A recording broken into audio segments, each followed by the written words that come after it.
Welcome, everyone. I'm Dick Deming. I'm Medical Director of MercyOne Cancer Center and founder of Above and Beyond Cancer. Welcome to our Cancer Education Series. It's brought to you in part from a grant from the Iowa Cancer Consortium. Tonight, my guest is Lucas Nelson. Welcome, Lucas. Thank you for having me.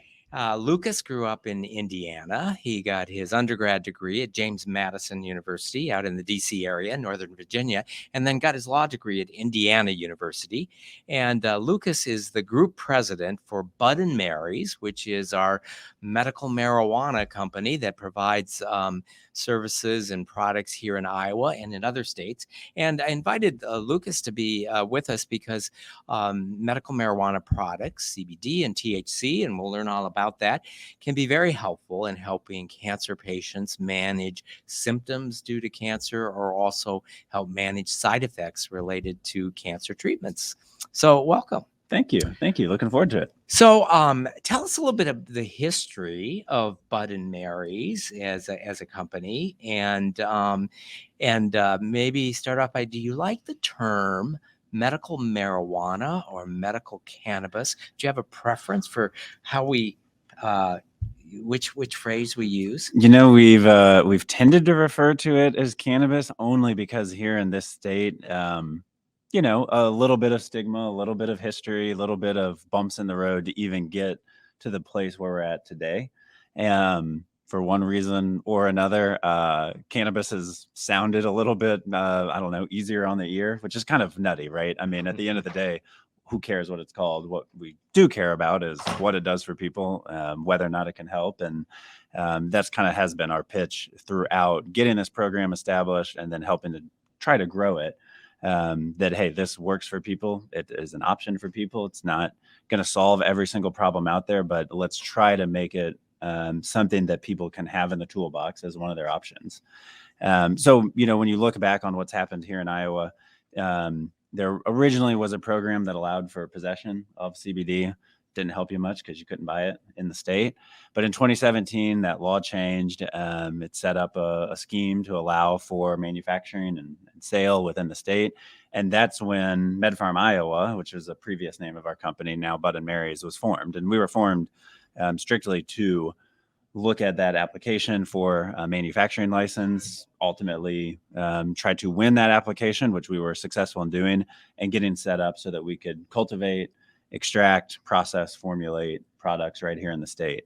Fast forward to now, and we've been able to do that successfully for several years. We were also fortunate enough to win a couple of the dispensary licenses here in the state, which is where Iowans can go and buy the products. There's not enough of those throughout Iowa yet, but there's at least some. And again, you know, looking back on where we had come from, it's a long way from, you know, allowing possession of something that you couldn't actually get within the state and you had to break the law to get. At least we're in a place where this can be manufactured here, this can be bought here, this can be possessed and used here, and hopefully along the way have helped, you know, thousands of Iowans with some of the things they're facing. And then over the last few years, have you expanded into other states? We have. Our owner, who's my uncle, and then one of the things we do highlight is that this is a family company, family of Iowans, and something that we hope brings a little bit of stability to this state and to the industry and that sort of thing, you know, from our company's perspective.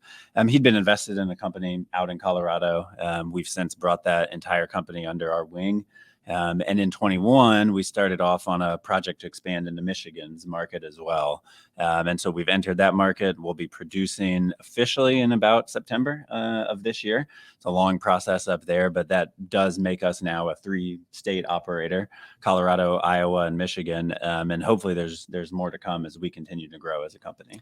And the company that this came out of is a long track history of using agricultural products for various purposes. It is. Our company is based on all the knowledge and expertise and scientific ability that Chemin Industries, which is a company that's founded by my grandparents and that has been in the Des Moines area since 1961 when he started it in a sheep barn that my great grandfather had allowed him to use.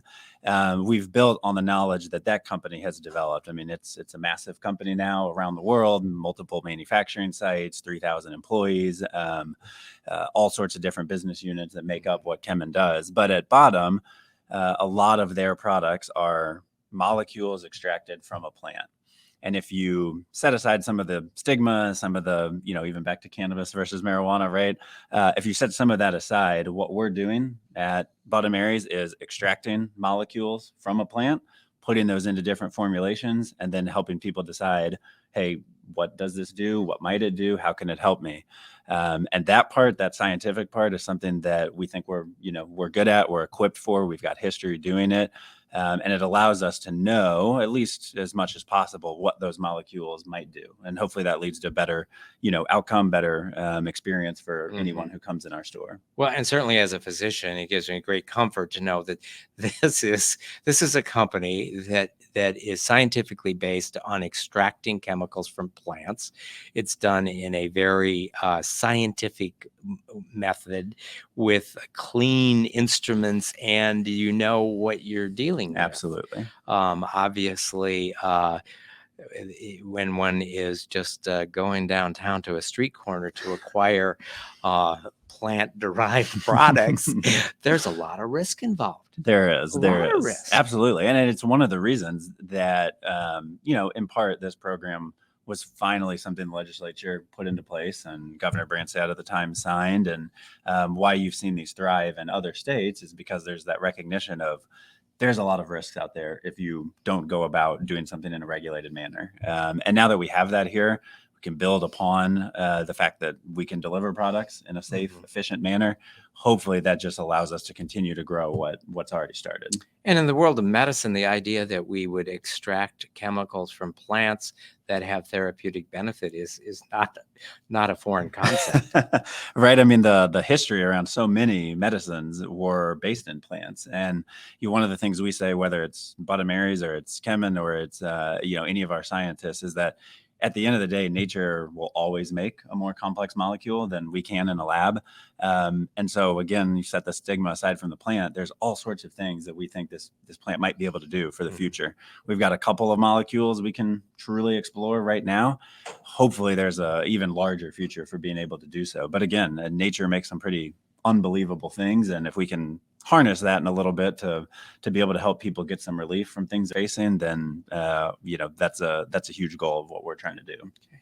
So a little bit of background. So cannabis, that's either the genus or species name of the plant, right? Yeah, it's a big designation of lots of sorts of different ways these plants express themselves. And in fact, it can get confused with hemp, which is really just a way to describe some certain characteristics. Hemp is a man-made term for lack of a better term.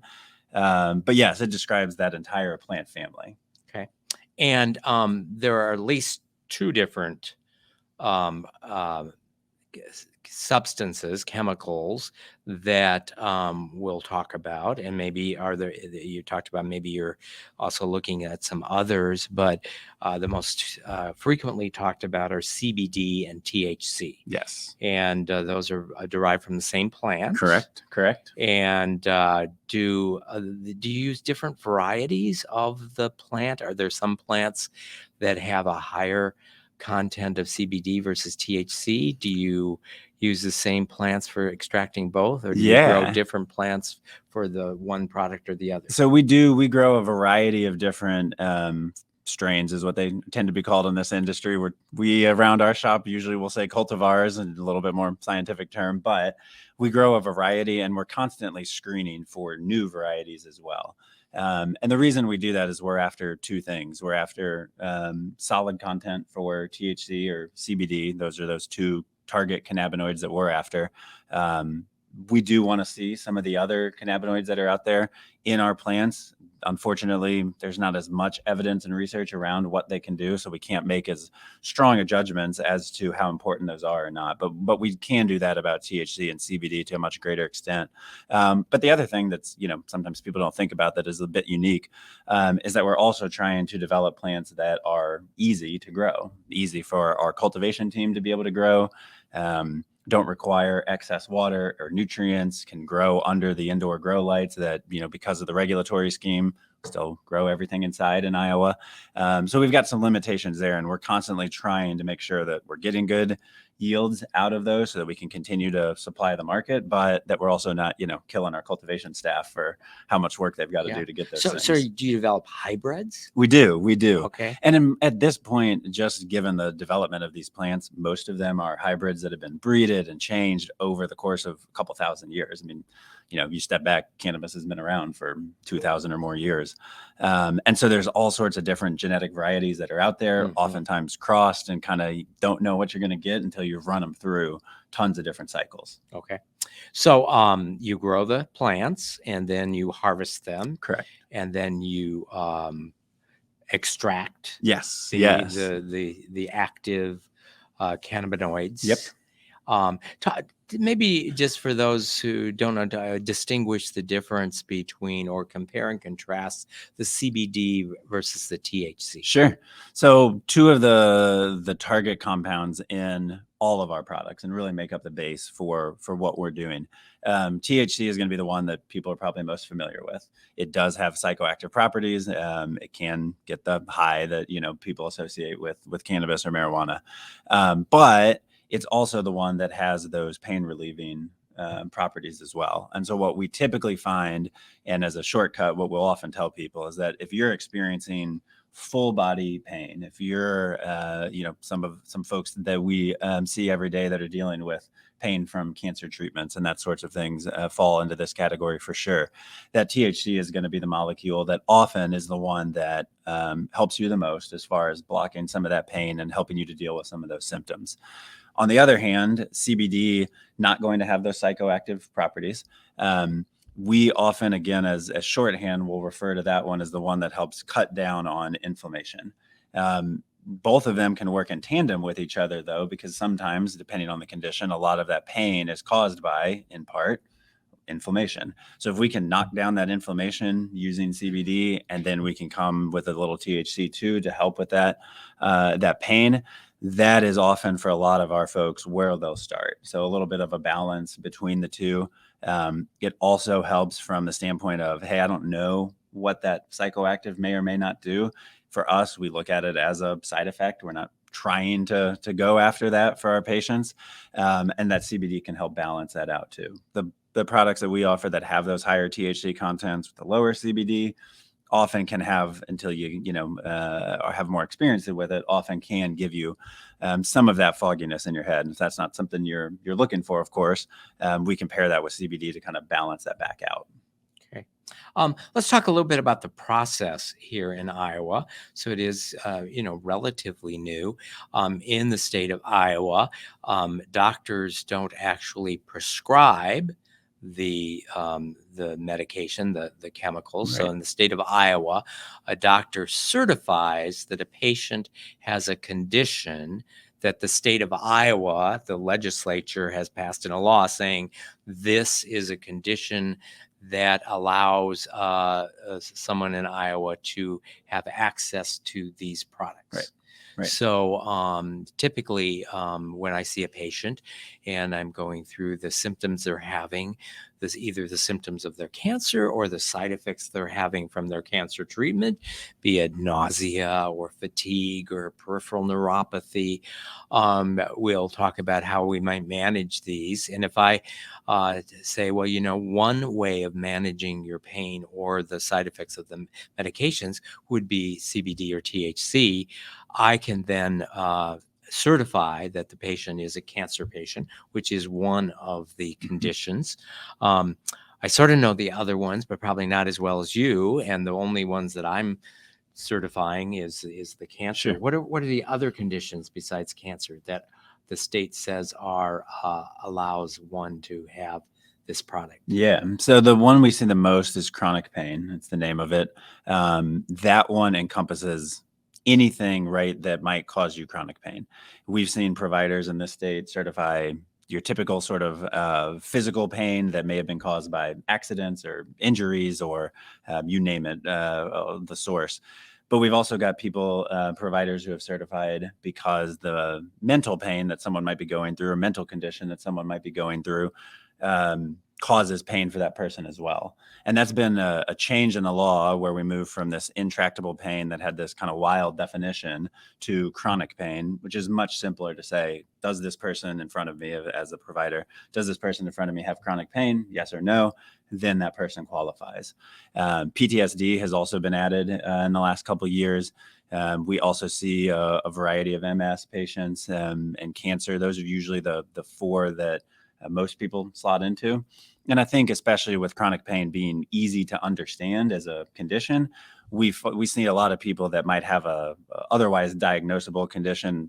For instance, fibromyalgia comes to mind. A lot of folks facing that are actually certified under chronic pain. Mm-hmm. What the state has done, I think probably rightly so, is let's not get into the business of trying to name every single condition out there. We know there are hundreds, thousands that exist, and instead shoehorning a little bit, leaving it up to the patient and the provider to say, does this cause whatever it might be, cause chronic pain? If it does, that qualifies you. So we see about 75% or so of the program in under chronic pain, even though that might actually be from a specific condition. Gotcha. And so the process is that then I would sign the form. There's a form, the State of Iowa form, that I certify that this patient does have the condition. And then the patient then proceeds with the form that I've signed. And what do they do with that form? Yeah, so the Department of Public Health has really, really improved and streamlined this process in the last couple of years. They've made it such now that take that form from you or from any provider that's done the certification, and you can log on to their website, fill out your information, identifying information, that sort of thing, and then upload the provider form, pay your fee, and boom, you're good to go. Now you can actually, if you do that online application from your phone, you can take a photo right there with your phone's camera of your ID to verify who you are and that you are an Iowa resident. Take a picture of the form from you that's been signed or from the provider that's been signed, upload that.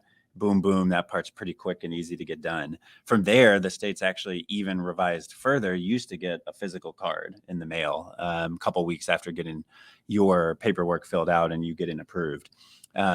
Now they simply note you in a database that we have access to, that we can log in and see that you are a registered patient. People already have to bring a photo ID with them. That's a requirement that the state has, but we can look you up with that photo ID, know that you're an approved patient, and make it pretty simple on you. And in your experience, how long does it take from the time the patient uploads everything until the state approves them? IDPH probably wouldn't love me saying this because I don't want to put excess pressure on it, but I mean, we've seen people get approved in 48 hours, 24 at times, if they just don't happen to have as many applications coming in. It's probably worth noting too, IDPH is really doing the check to make sure you filled everything out. The person signing as the provider is a legitimate Iowa licensed provider, and that you've paid your fee. It's not them sitting there saying, this person is or isn't deserving, does or doesn't have this condition. They're leaving that really up to the provider to be the double check, the security there. So once they get that in, it's as quick as they can process them. And again, we're seeing usually a couple of days max. Yeah. So, and compare that to when the program first got started, like you had to mail it or take the completed form to the state, and then you had to go to the Department of Transportation, to the driver's license place, because they were the only people who could make a card. Correct. And so you had to go get in line at driver's license, which everyone loves doing, right? And that whole process required a lot of rigmarole. Yes. And so it's been very, very much streamlined. It has. So, I mean, we're from 2 weeks at times, 3 weeks for people, to a couple days. Okay. So again, I said in the state of Iowa, as a doctor, I do not prescribe the medication. I certify that the patient is in the category that the state of Iowa says they can have the medicine. So now the patient shows up at one of your dispensaries. What's the process by which someone decides what product do they walk away with? It's really a consultative process with our patient consultant team. We've got several of them in our store. And the idea is you come in, we've got an intake form that we asked to be filled out, gives a little bit of background into what you've been dealing with, what's going on with you, what are you seeking to get relief from, a little bit of history about any medication you might be on. There are some interactions that we want to keep an eye out for. There's not a ton that's out there documented in evidence, but there are a few. And so we ask our patients to fill that out as a start.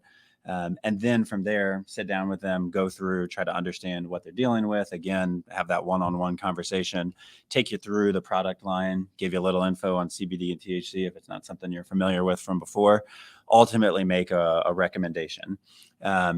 The other thing we do is that we can lead you through kind of, hey, here's a ideal for what we know and what we've seen dosing scheme. May or may not work. This can be a bit of a trial for people, starting at a lower dose, often building up to something that might be a little bit more until we find that place where getting the relief, not having any sort of side effect from it, and then really staying at that kind of maintenance dose from there. But that can take you a couple days. So as you're discerning what symptoms they have and which combination of THC or CBD, what's the ratio? So I think of it in terms of some of the symptoms that I think this may address. Obviously, you mentioned pain. I also think of nausea, which may be, a side effect of treatment they're receiving as opposed to a symptom of their cancer. I think of fatigue.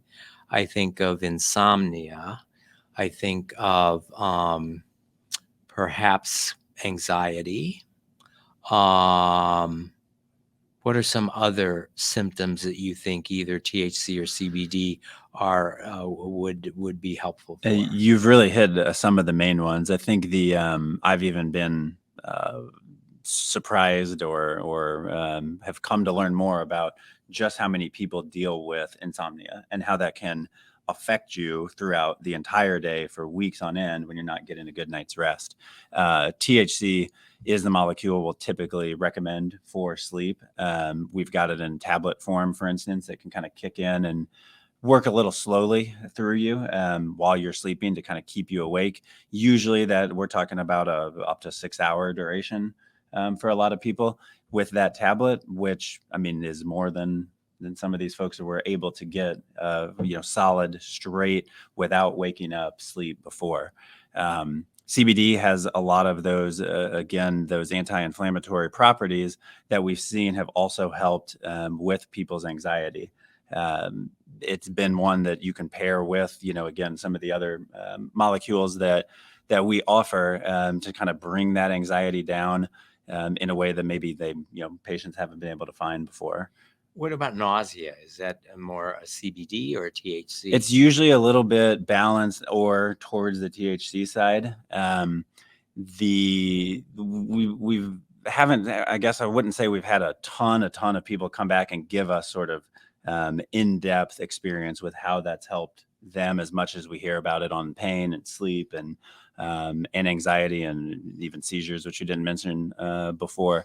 But again, what we'll do for most people, almost regardless, unless they've got experience, maybe in a different state, lived somewhere else and had access to these products before. It's why we'll so often focus on, hey, what about this balanced mixture to get you a little bit of both? Start you there. We can always go more CBD. We can always go more THC. We can always do both as far as getting you more THC at night and a balanced mixture during the day. But that's why those formulations can tend to be pretty powerful for a lot of people. So your patient consultant would meet with them, as you mentioned, go over what the other medicines they're on, but also what are the symptoms that they're experiencing that they would hope to have relieved. And then maybe next describe what are the various versions, routes of administration, as we would say, different ways of taking CBD or THC. And then what are the various uh, um, ratios of CBD and THC that you would have? Yeah. So our product types, we've got inhaled versions, we've got tablets, tinctures, so the oil dropper, and creams. In this state, one of the most common methods that we all are aware of with this plant is smoking it. The state doesn't allow for that. And the state also doesn't allow for edibles, which really, I mean, a tablet is an edible. The tincture is edible. The difference becomes you're not going to find typical gummies that you're going to see in other places with some of the sugar or some of the flavor to it. But the tablet, the edibles, I mean, they work the same once they're in your system. Those are the product categories that we have. We've got a variety of formulations, some ratioed, some not within each of those. So you'll see product line we have that is higher CBD, low THC. We've got a balance mixture that I mentioned, and then we've got a 1 part CBD to 20 part THC. Within those ratios, then, depending on the product type, for instance, thinking about something like a tablet, we've got different milligram doses of the actives. So maybe we're, in our 1 to 20, we've got 5 milligrams of THC, all the way up to 20 milligrams of THC. So for easy math, the 1 to 20s, you're going to get 20 milligrams of THC and 1 of CBD. Lots of different things we can do with those products. And we're actually starting to score them as well so that you'd be able to take even half doses there. With something like tincture that comes again in a liquid form, it's very, very easy. We can get you down to the drop of what CBD and THC might be in there versus we can tell you obviously what the entire bottle is and how much might be there. It gives you a lot more flexibility to kind of dial in that dose. The other reason for these different product lines too is that something that's inhaled, like some of our vaporization products, those are going to work much quicker. I mean, you're going to start getting relief in minutes usually. It's not going to last as long as might probably be obvious, but because it's absorbed through your lungs, you're going to get that relief a lot quicker. Something like the tablet, like I mentioned, that's what we'll use maybe for an overnight type of situation where we want someone to be able to have a better chance to stay asleep all night.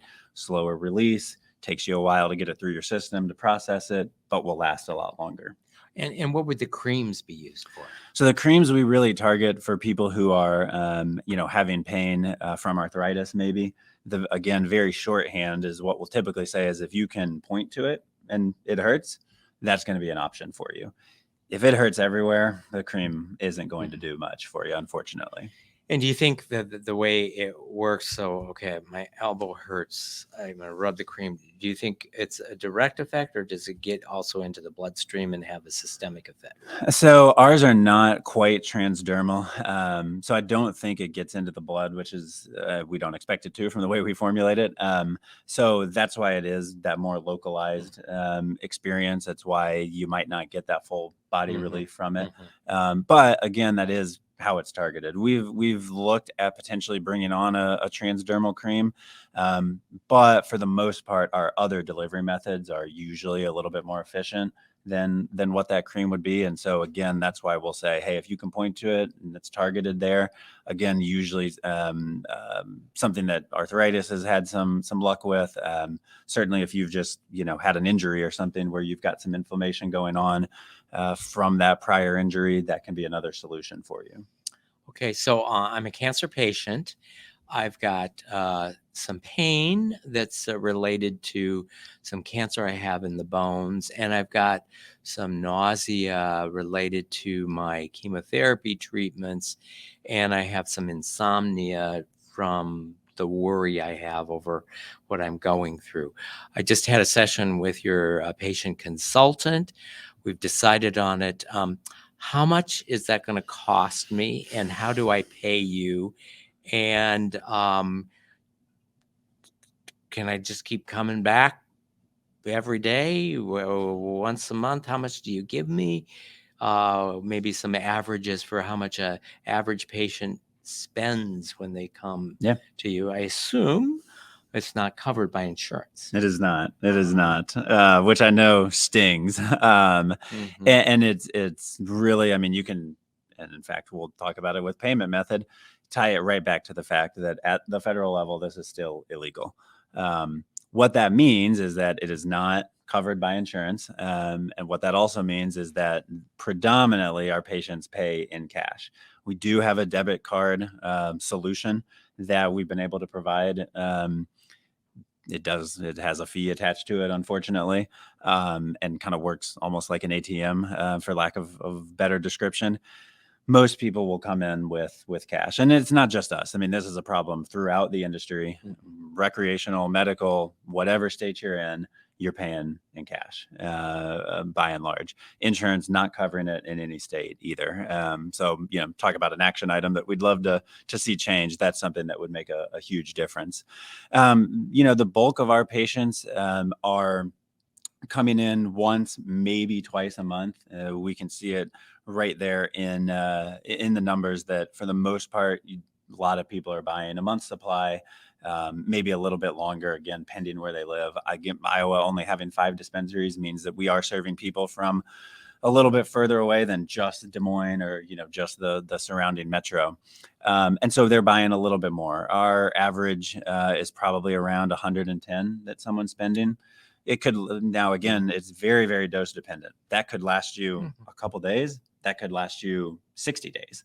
Really depends on how much your particular condition might need. I'd say average that 110 is probably getting people around a 25 to 30 day supply, but it does have some variation in there again. So $100. Do you probably can't do mail order? We cannot. No, So I'd love to be able to. Live 100 miles away. If you can't call up and say, just refill my order. Yeah, just put it in the drop it with UPS or drop it with USPS. Sure. No. I think there is an option where a family member can be certified to pick up come to the dispensary and get the product for their family member. Yeah, the term in Iowa is primary caregiver, which I know has some medical parlay too, but that's what the law calls it, and that's what it is. But it does allow you, to buy on the patient's behalf. And you asked a question about maximum. This state has they've measured in THC, so it's got a 4.5 gram THC limit over a 90-day period.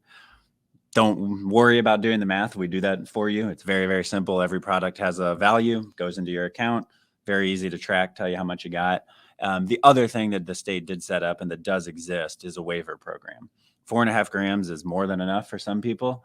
That is also not nearly enough for others. And so you can, with your provider, pick a different number, provider signs off on it, and you can have that limit increase. So we have people that are, 5, 6, 7, 8 grams. Over that 90-day period. We have some that are, 25 grams, and some of our tougher conditions that people are facing, maybe more severe than others. And we'll see those limits increased. The other time we'll see it as increased is maybe I just live further away and I want that flexibility to be able to buy regardless, and maybe not have to worry about making, more return trips. And Lucas, I would assume that because of the way with the federal law that anything sold in Iowa is manufactured here. Correct. It's grown here, extracted here, stays within the boundaries of the state. You mentioned Colorado and Michigan. So would your company in those also have to everything be within the confines of the boundaries? So you have to grow the product, extract the product, and so you have to create the extraction facilities in each state. It's really inefficient, honestly. You look at it as from a business perspective, or even from the patient standpoint, right? Unfortunately, for us to be in these 3 states, it means we have 3 cultivation facilities, and it means we have 3 extractors. Would any other business need to do that? Not necessarily. And 3 different, making of the pills and all exactly. The products. So Colorado obviously has very different laws and allows for recreational. Is your company in Colorado also involved in recreational? It is. We're recreational and medical in that state. The thing that's happening as you look in some of these more developed markets is that by and large, the products themselves are not different between a recreational side of the dispensary versus the medical side. There's a few little product differences. For instance, you can usually get larger total milligram sizes on the medical side, but the tax scheme is much, much different. For instance, in Colorado, you're going to pay a state tax, you're going to pay a local tax, you're going to pay a cannabis tax, basically, on the rec side. You're going to be able to just pay sales tax on the med side. And so in those states, it's kind of a balance of how much might I be purchasing? What is the point of what I'm trying to do? But we see constantly that we're serving people who are after the medical bend, just don't want to go through the process to get into the med program. It's not worth it for them on that tax savings to, go have a doctor visit, et cetera. So they'll come and buy on the recreational side, a little less hoops to jump through, but the exact same products are offered. So you don't have competition in Iowa, do you, in terms of the manufacturer of the product? Not quite yet. It is coming. Iowa allows for 2. We used to have one. They shut down and left the state. A new one's been licensed. A couple bumps in the road getting online, but we do expect them to be online here soon. Okay. I expect you have lots of competition in Colorado. Tons. Yes, it is probably maybe with California, the most competitive market in the country. Okay. What about Michigan? Michigan is a bit new. It started in 2008, 2009 with a caregiver program, which allowed caregivers, designated caregivers, to grow for people who would qualify. Now there's a pretty booming industry on the med side that grew out of that. The recreational side opened at the end of 2019. And Michigan is actually one of those that's a bit on the forefront of saying, gosh, this scheme of med versus rec, because the products are the same, doesn't really make any sense. And all we're doing is adding extra cost to all of this by having 2 separate regulatory schemes and sets of inspectors on the med, sets of inspectors on the rec side. There's at least a discussion there about just combining it into one cannabis program that has to be tracked, has to have these same regulatory hurdles that we got regardless, but all managed as one program, and then really setting up the benefits for those medical, just, within their buying, issue them a card, that type of thing, and move forward there. It's a newer market, but quickly, I mean, it's one of the 5 largest markets in the country. I think in part because of the population. Michigan's a big state, but also I'm certain we're drawing, or the state is drawing, some people from around some of the other Midwestern states that don't have programs at all. Okay. What would you think would be a way of improving the medical program in Weiowa? What are some things that could make it more beneficial, or easier? Plenty. We're in a good place. We certainly are. I don't want to make it sound like Iowa has not improved. It absolutely has. We definitely have more room to go. Our prices are still high in this state compared to some more mature states. We're under Illinois' prices now, and that's good. That's a start. It's a place in the right direction. There's not enough dispensaries, 5 across the state. That is ludicrous. There could be 5 in the metro area. When you say the prices are high, I mean, can't you lower your prices? We did at the beginning of this year, which was a huge step, I think, for our patients. And it was a bit it's not like it's mandated. It's not like the state sets the price. That's true. The nature of our program being as small as it is, it's hard to. It is. To break even. It is for sure. We've got one testing lab, for instance. That is an expensive process. I get it. I understand that from their perspective. Those prices are the state has a testing. The state. So correct. You have to submit the product for the state to test, and you have to pay them to do the test. Correct. For that privilege.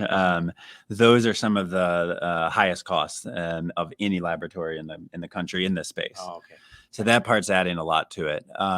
There is a decent amount of overhead for the amount of regulation that this state has.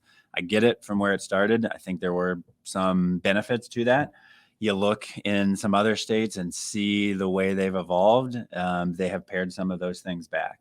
The more we're able to do that and really do more both verification at the beginning of who the licensees like us actually are, and then maybe some more routine verification throughout a licensee's operation can help with some of the otherwise the large burdens. Then and again, having more dispensaries would make a huge difference. I do want to bring the conversation back to symptoms and management and open up to questions. But I have one other question. This is more of a technical. So right now, you're the only folks that are licensed to make CBD and THC and to sell it. Why are there stores all over the place that you walk by with signs in their windows saying, come here to buy your CBD? And buy CBD, exactly. Well, what's that all about? So that is a new sets of laws that have been passed over the last 2 years, 3 maybe legislative sessions, that has allowed for in-state production of hemp.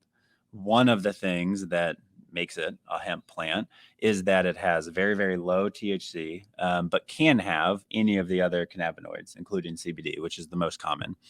So here in Iowa and across the country, CBD is a legal substance. There's no restrictions around it other than what a state might place.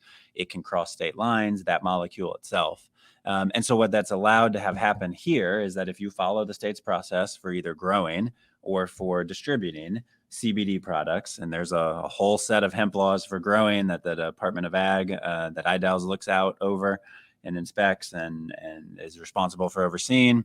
And then the Department of Inspections and Appeals is responsible for distribution of formulated products somewhere else. So for instance, in our store, we started, because again, we can't have gummies. We worked with a company that grows hemp in Wisconsin, that we've thoroughly vetted, and have some of their gummies on the shelf. Now they're just CBD, but they go through an extensive testing. And they can cross the state line. They can legally, and anyone, not just patients in Iowa. Can it be a high concentration of that? Of CBD, it can, but not of THC. So it would seem that if all you needed was CBD, other than the fact that you don't know, going into a store down on Court Avenue, you don't know where that really came from. Correct. Perhaps, I don't know. I don't want to disparage anybody based on where they're located, but that if you knew that this was really CBD, and they're probably a lot cheaper to just buy CBD from. It is, and those products of ours are honestly at a lower price point because they don't have some of those other. Because if it's CBD, it should act the same regardless of whether it came from hemp or from. Correct. It's the same molecule. At the end of the day. Same molecule. Exactly. Okay. And one of the reasons we decided to bring those in to our shop and offer them to patients and non-patients alike, one, obviously it's legal, but two is because we hope that, all right, if that's something that you're after, we can make this available, but you're still getting the benefit of our staff and that discussion because we're happy to go through that with you. And you vetted the manufacturer. Yes. And that's, tie it all the way back to a big business like Chemin being able to help us on the backside of things. They've verified vendors for decades, and we can copy that process. So someone without a medical card can go to Bud and Mary's and buy CBD gummies. Correct. Okay. I want to get back to medical cannabis for the use. I'm a cancer doctor, and that's kind of how my interest got involved. So let's open it up to some questions. We've got lots of cancer survivors here in the room, and we've got some online. So let's open up to questions. Okay, let's start. Kevin, you get to go first. Your hand is first. Kevin, and then we'll go to Rick next. What kind of experience have you had treating fatigue? Fatigue. I think if fatigue is being caused by not being able to sleep, I would say pretty tremendous success there. Because again, those molecules really make a difference in keeping you asleep overnight, getting that full rest, getting your body recovered. And depending on what that fatigue is caused by, I think we would be able to offer a pretty good solution. Typically, again, down that THC route for something that we want to keep you asleep with.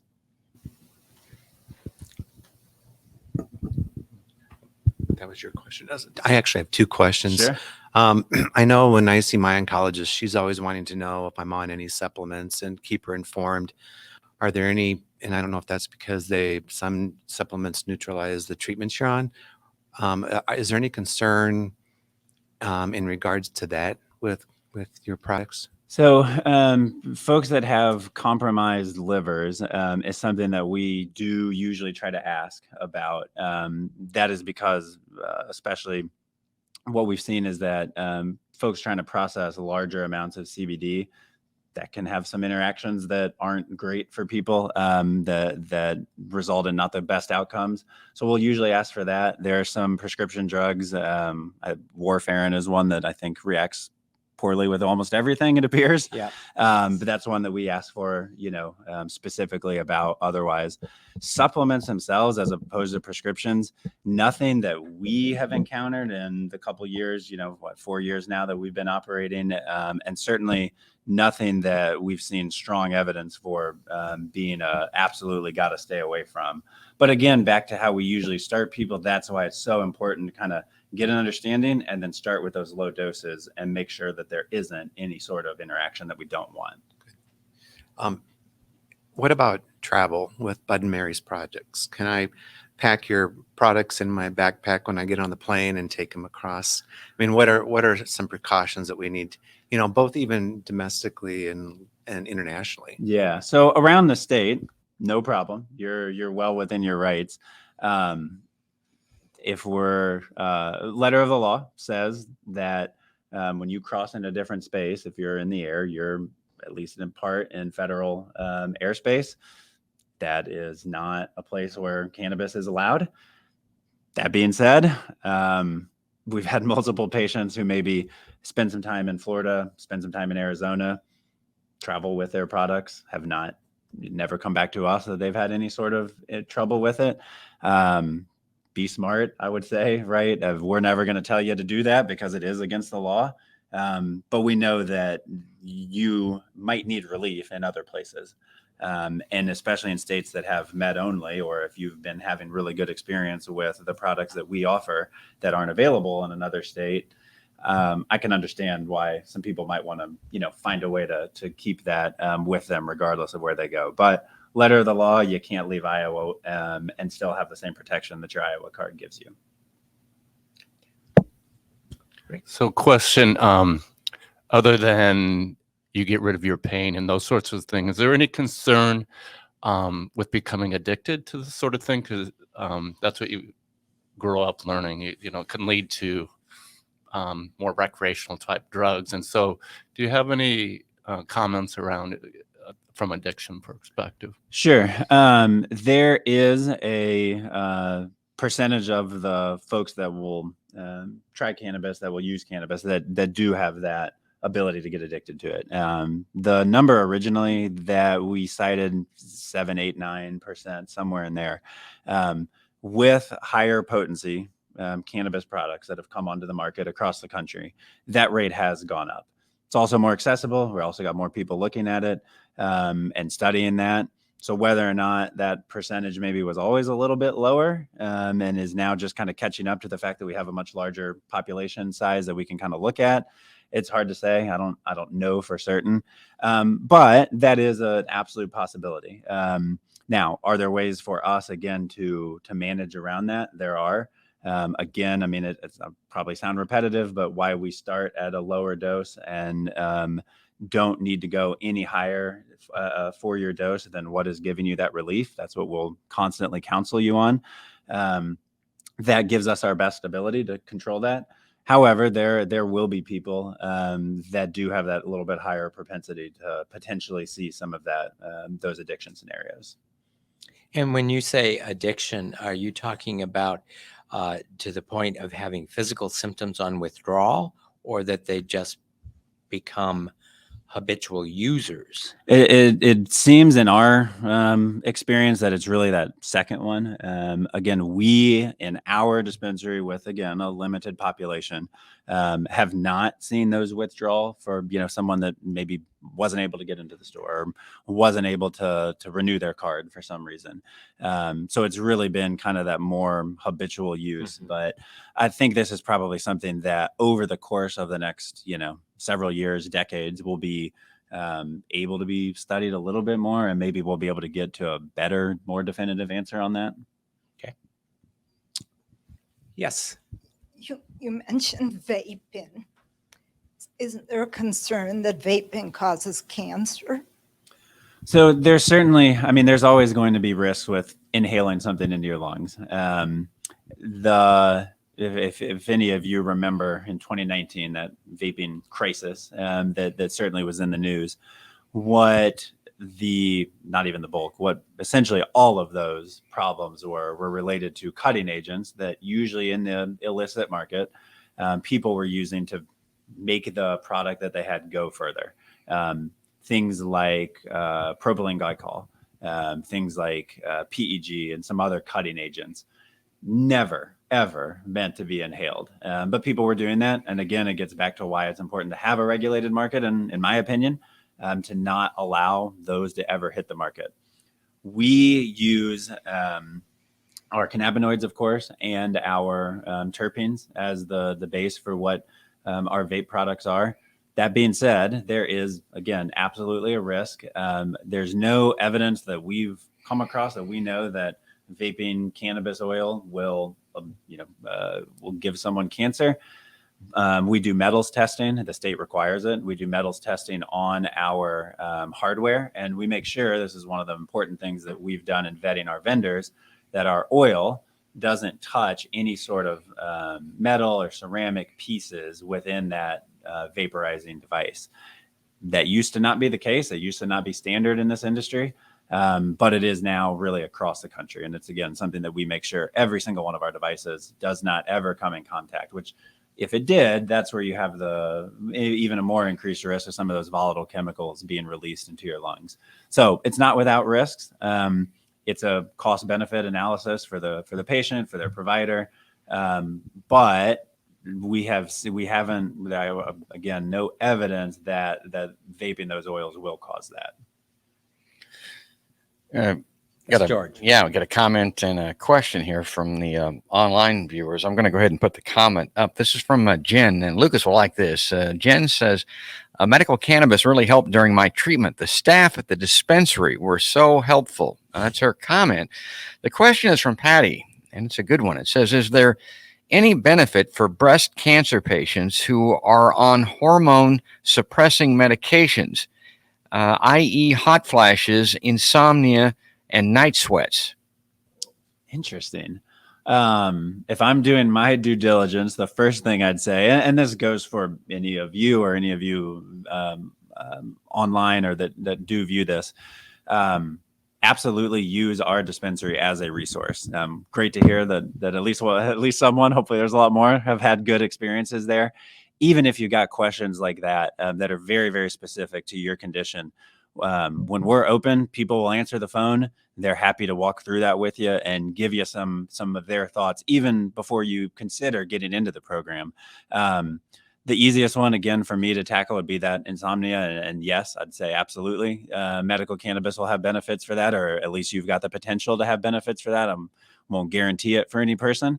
The others, not something that I probably can speak to well enough to give you a definitive answer.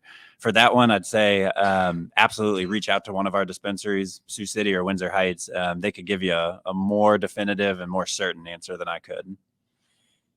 Yeah, I don't know the answer to that, but I suspect that there have been articles written on, basically they're menopausal symptoms, and many different types of drugs have been used to manage the menopausal symptoms of, hot flashes, insomnia, and sometimes emotional lability that can go with it, from antidepressants to anti-seizure medicines. So I will do a little bit of a literature search to see, has there been any evidence using CBD or THC for not just the insomnia, but sort of the vasomotor active things that come along with the anti-estrogen therapy or menopause in general. Sure.